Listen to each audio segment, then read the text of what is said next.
no se quedó con mi papá. Paramilitares, la guerrilla, el ejército. Hay un centro de tortura que es el más grande de Latinoamérica. Listo, muy buenas tardes, buenas noches, buenos días, donde quiera que estén viendo esta pequeña entrevista. El tema del día de hoy será la migración. Hoy estamos con Alondra, Lujano. Sí. Alondra, es una migrante venezolana. Cuéntanos, Alondra, ¿cuántos años tienes? ¿Qué te ha parecido estos años que has estado en Colombia, el país? ¿Cuánto tiempo llevas en él?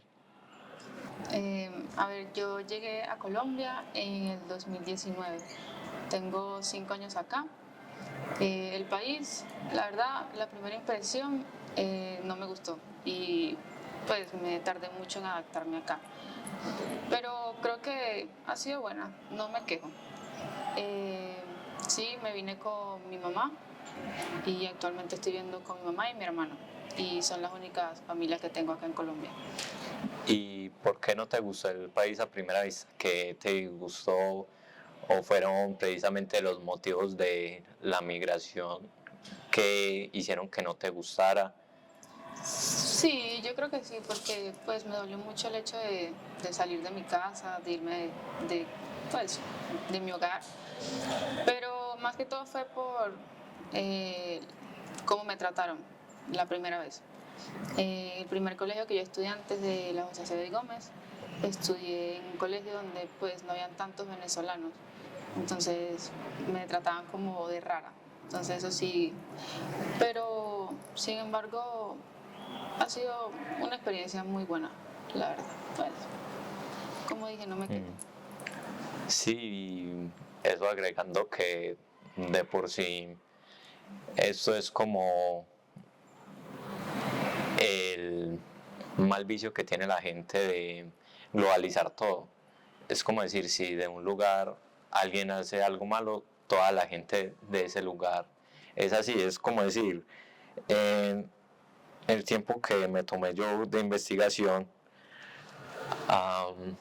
me di cuenta que allá hay una similitud de eso que acá llamamos estereotipos con los caraqueños, que según lo que yo investigué, los caraqueños se dice que tienen un estereotipo de malandros.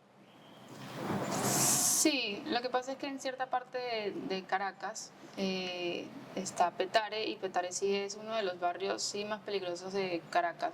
Entonces creo que tienen muy normalizado generalizar a todo el mundo por Sí. ellos. Y lamentablemente aquí algunos de los venezolanos han venido y pues nos han dejado como con... Sí, nos hacen ver malos por culpa de ellos, literalmente. Pues, Sí, es esa pequeña cosa que tiene el ser humano de, como yo lo digo, globalizar las cosas, tener siempre que decir, si este es de tal lado y es así, el resto van a ser igual.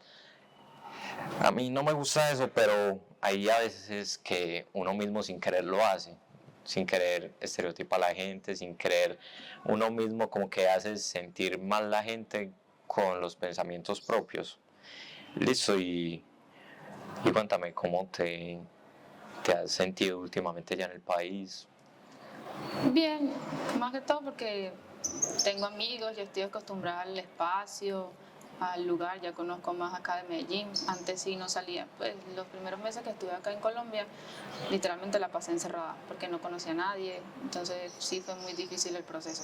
Y como en ese colegio no tenía amigos tampoco, entonces, pero sí, yo creo que ya estoy bien, ya me siento bien acá. Pues no es mi casa, pero uno se acostumbra.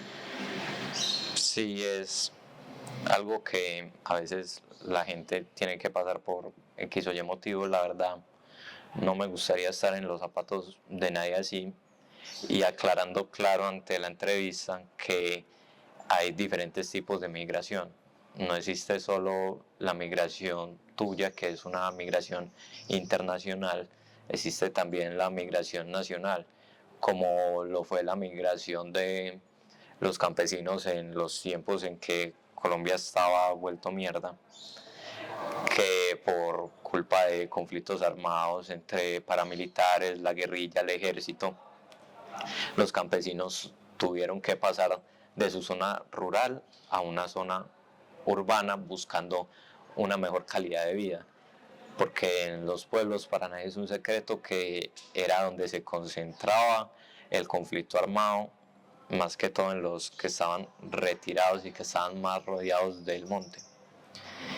Y pues en mi opinión me parece algo que la gente toma normal, pero no debería ser algo normal. Es como decir, ¿tú qué opinas de lo que está pasando hoy en día en Venezuela con la dictadura de Maduro? A ver, sí es muy injusto porque es notable que las elecciones literalmente fueron un fraude, porque obviamente que el presidente pues, que quedó seleccionado fue Edmundo. Y lo que está pasando sí es muy duro. Y el lunes que tocó venir al colegio, luego de las elecciones allá en Venezuela, yo estaba horrible, porque sí fue muy doloroso ver que pues esa poca esperanza que había de que pues todo se fuera en tranquilidad, o sea, de que no hubiera problemas ni más muertos, o sea, se acabó Se acabó el literalmente, o sueño. sea, fue como no pasó, seguimos en Sí. lo mismo. Pero creo que sí, en Venezuela están pasando muchas cosas feas, pues están secuestrando personas, están matando personas, tú no puedes compartir nada en redes sociales porque es ilegal literalmente, o sea, sí, no te están Sí, dando los derechos que deberías tener como ciudadano. Entonces es muy feo lo que está pasando allá en Venezuela. Y más preocupante porque pues literalmente la mayoría, no la mayoría, pero sí los seres más importantes de mi familia están allá, como mi papá, mis abuelos, mis tíos. Entonces sí, uno tiene que estar pendiente de las noticias a cada rato. sí, es una situación, la verdad, preocupante, porque pues, como tú lo decías, para nadie es un secreto que Maduro en cuestión de horas pasó de no tener la posibilidad de ganar a tener una diferencia mínima en los votos. Es algo que preocupa y la verdad desde mi punto de vista yo estaba feliz en el momento que me di cuenta quién estaba ganando.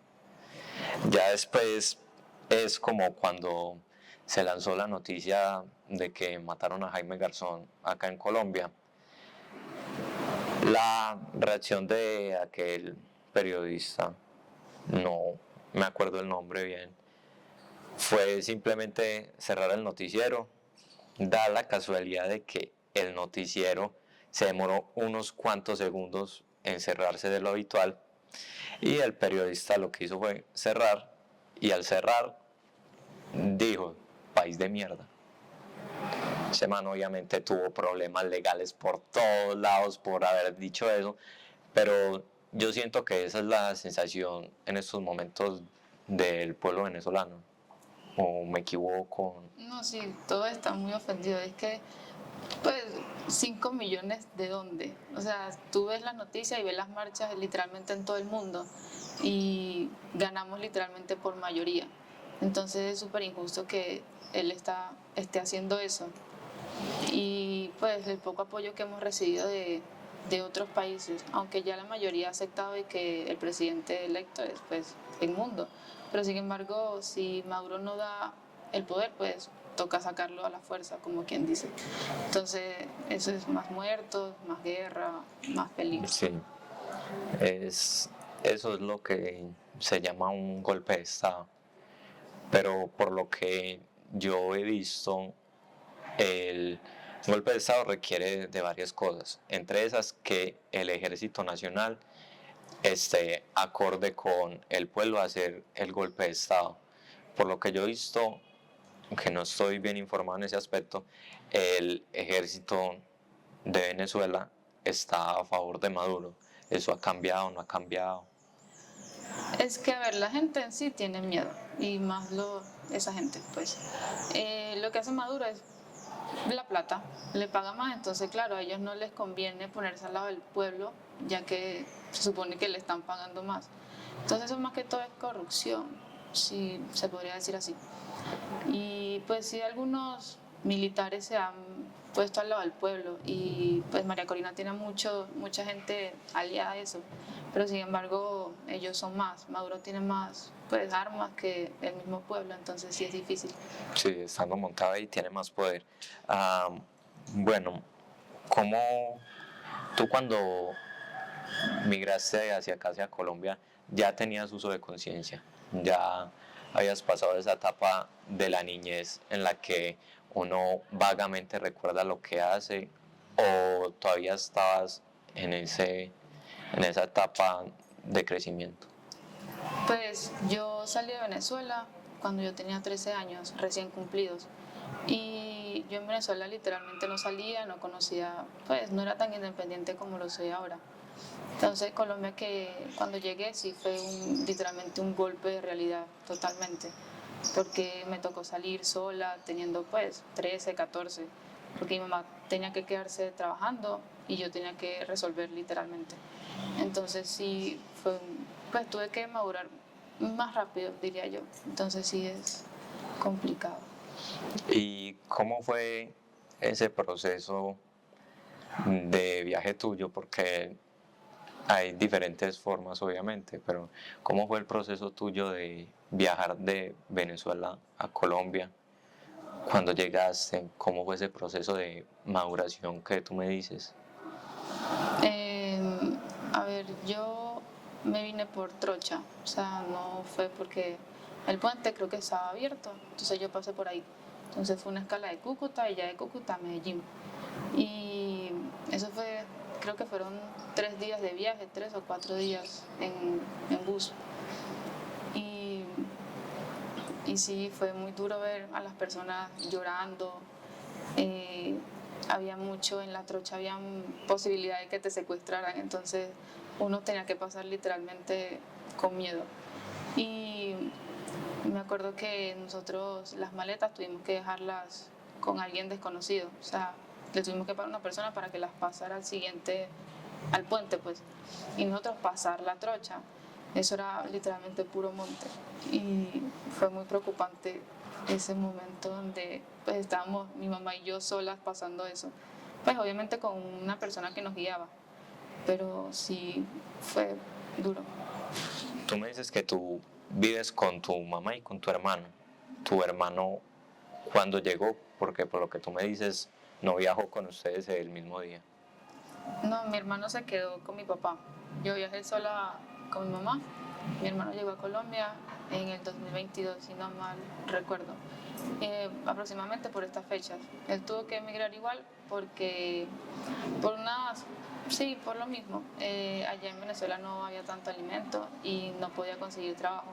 Entonces la mejor opción era que viniese para acá, sacara el permiso y pudiese trabajar, lo cual sí ha sido difícil porque para sacar el permiso, que es el PPT, sí ha sido un proceso muy largo y aún no se lo han dado, entonces pues vino acá a lo mismo que estaba haciendo en Venezuela, a no poder conseguir trabajo. Entonces,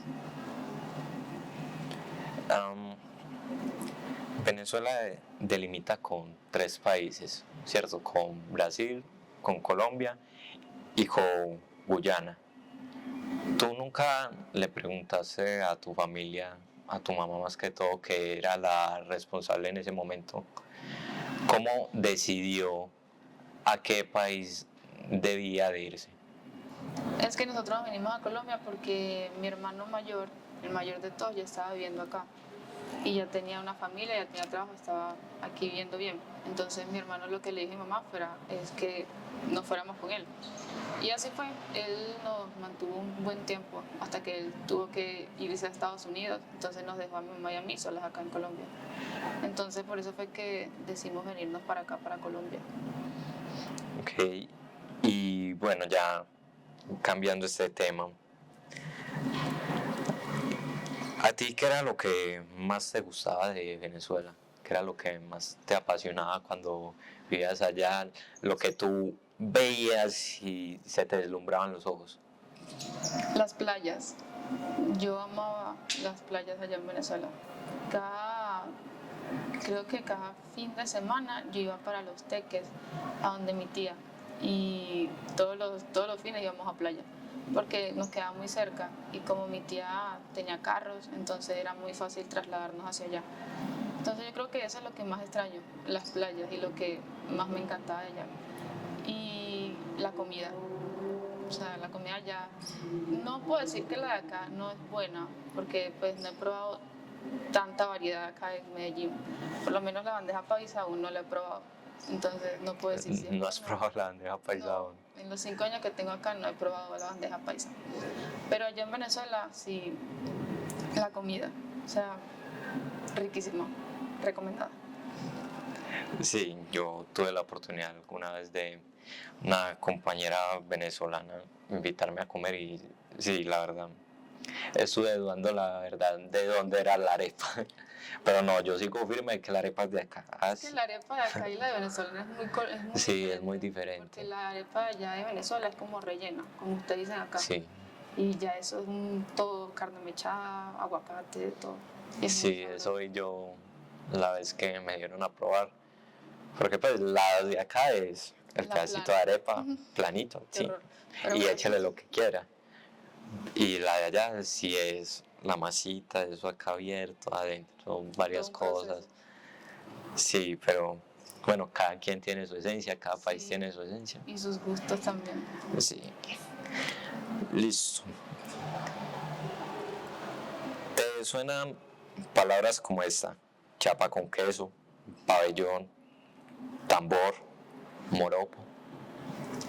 El tambor y el moropo, creo. El tambor sí es un baile típico de allá, pues. Una fiesta no puede ser fiesta si no ponen tambores. Literalmente la gente si está dormida escucha un tambor y se para automáticamente. Igual que las gaitas, pero las gaitas son más que todo en diciembre. Es como una tradición de allá.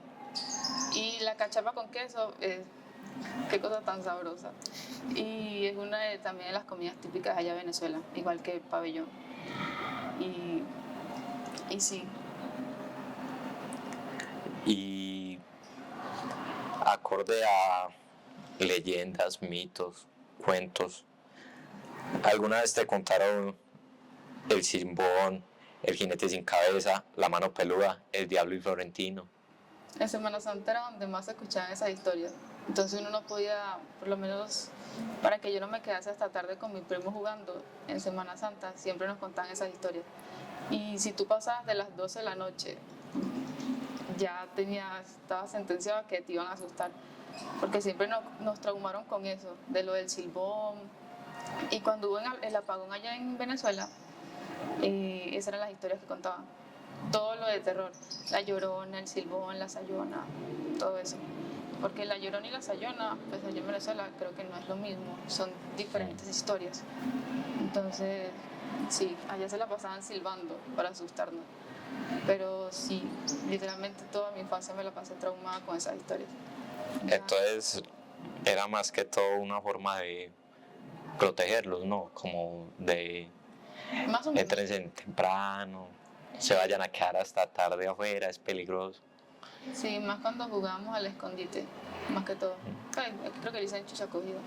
No, acá es chucha escondido, pero también se le dice escondite. Pues nosotros nos adaptamos a lo que escuchemos. Es que el ser humano es así, el ser humano es una esponja.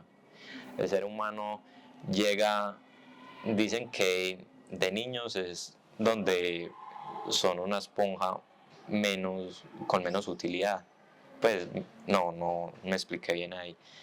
Pues una esponja nueva. Entonces esa esponja, todo lo que lo va absorbiendo, lo va absorbiendo. Es como cuando le están enseñando a un niño a hablar. No se le vaya a ocurrir decir una grosería delante de Se ese le niño. pega. Apenas el niño esté caminando por todo el lado y Sí. la mamá, ¿quién le enseñó al niño?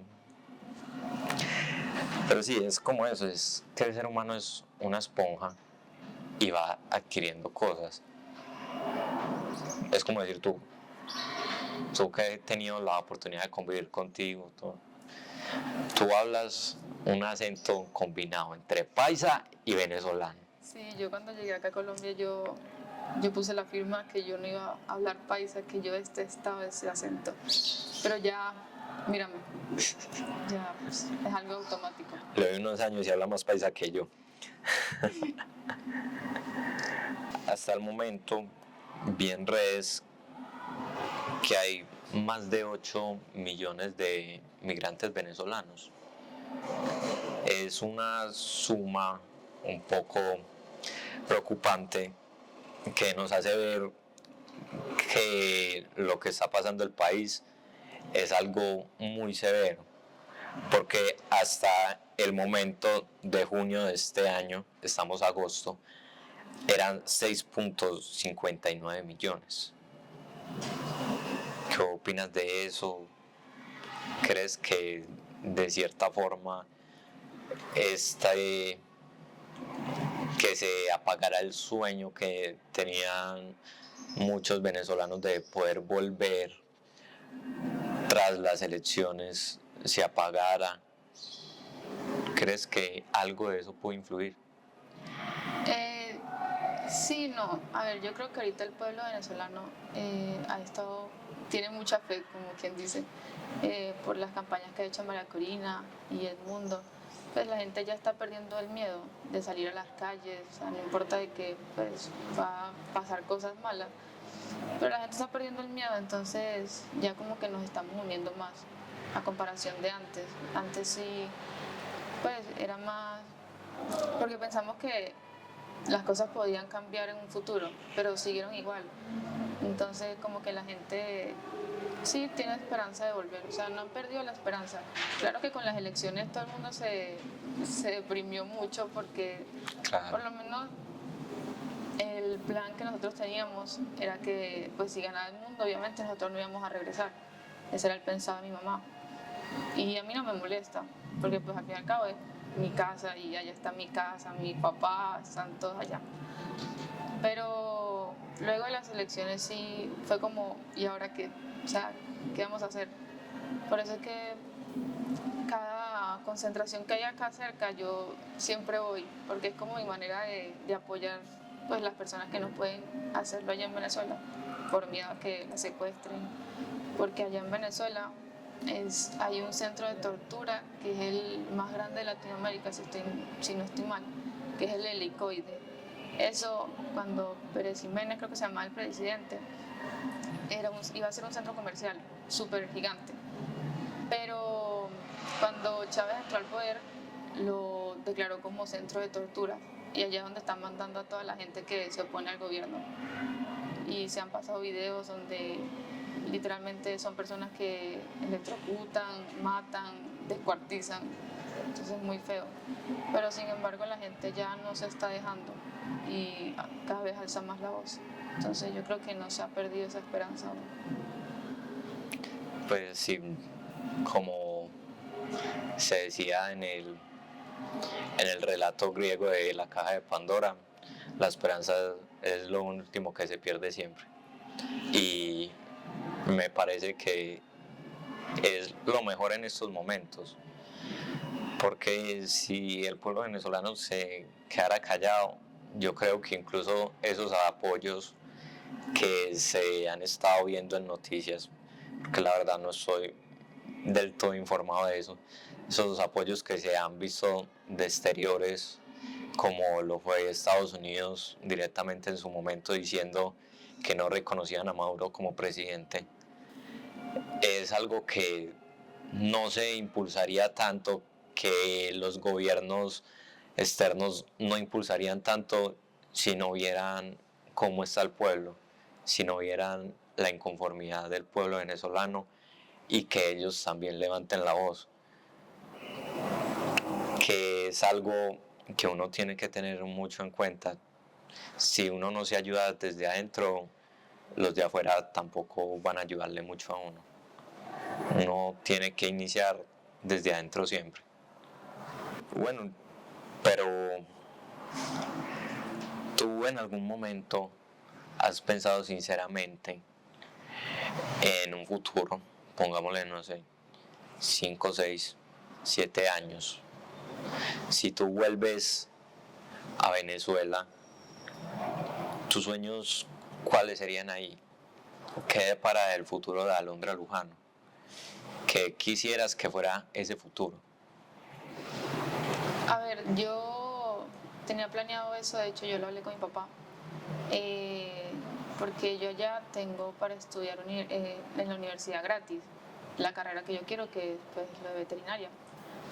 Entonces lo que yo haría si regreso a Venezuela es estudiar, porque sé que mi papá no me va a dejar trabajar, porque él dice que si trabajo dejo el estudio. Entonces creo que me apoyaría más que todo con eso. Entonces yo lo que haría es, pues si puedo trabajar, trabajo, pero más que todo el estudio. Pues empezaría de una a estudiar allá en la universidad, si es que aún es posible, pues luego de tantos problemas que ha habido allá. Pero lo seguro es que sí, yo entre y estudie de una en la universidad. ¿A ti en qué momento te empezó a inspirar la veterinaria? ¿En qué momento de tu vida te sentaste y dijiste, esto es lo que quiero, yo quiero veterinaria, yo quiero trabajar en asuntos que tengan animales? Eh, Desde muy pequeña, yo no sé, pues siempre me han gustado mucho los animales. Y siempre que en las exposiciones escolares, de preescolar, de lo que sea, cuando me preguntaban que tenía que hacer una exposición de qué quería estudiar o qué quería hacer, siempre era veterinaria. Siempre. Y aún sigo con esa inspiración de estudiar veterinaria, todo lo que tenga que ver con animales, zootecnia, todo, todo. No sé, siempre me han gustado y sí, no es algo en específico. Siempre he tenido ese amor por los animales. Si por mí, yo tengo una granja en mi casa y soy feliz. ¿Y cuál sería el animal que tú dirías te representaría a ti como persona? Uy, duro. No sé, es que yo creo que por lo floja que soy, yo creo que una pereza o algo así. Un animal de esos que duerme a cada rato. Yo sería ese. Entonces, porque siempre me la mantengo en eso. Así que yo creo que sería una pereza. Sí. Yo creo que sería ese. Un dato curiosito de los presos. ¿Sabías que a veces no es que ellos se caigan del árbol por alguna inestabilidad, sino que ellos, de la forma en la que piensan, ellos se agarran de una ramita y entonces este brazo lo tienen en otra ramita y pasan este brazo y se agarran el brazo como si fuera otra rama y todo el peso cae en el brazo de ellos y eso hace que se caigan.